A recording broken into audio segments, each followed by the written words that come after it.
अवघड अशा वेटलिफ्टिंग खेळात आता मनमाडच्या महिला खेळाडूंनी आपला जम बसवलाय।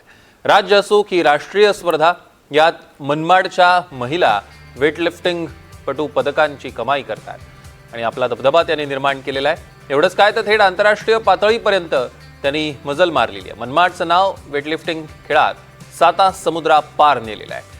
महिला कुठेही मागे नाहीत, हे पुन्हा एकदा जागतिक महिला दिनानिमित्त त्यांनी दाखवून दिलेलं आहे।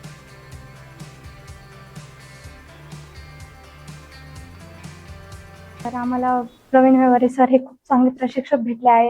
त्यांच्या मार्गदर्शनाखाली अनेक विद्यार्थी स्टेट, नॅशनल, इंटरनॅशनल या लेवलला खेळत आहे। आमच्या जिमखान्याचे प्रवीण सरांचे जे विद्यार्थी आहेत ते सुद्धा नॅशनल खेळले आहेत। आमचे सिनियर जे आहेत ते पण खूप मोठ्या मोठ्या पातळीवर जाऊन खेळले आहेत। आपले सर म्हणजे शाळेमध्ये वेटलिफ्टिंग सगळ्यांना शिकवायचे, तेव्हा म्हणजे असं बघितलं मी मुलांना किती छान असं ते करतायत, तेव्हा मला वाटलं की अरे मी सुद्धा केलं पाहिजे। तेव्हापासून मी वेटलिफ्टिंग जॉईन केली आणि आतापर्यंत मी 3 स्टेट खेळली आहे, विभाग खेळली आहे आणि पुढे परत वेटलिफ्टिंग मध्ये माझे चांगले यश मिळावे अशीच मी करते। श्रावणी सोनार।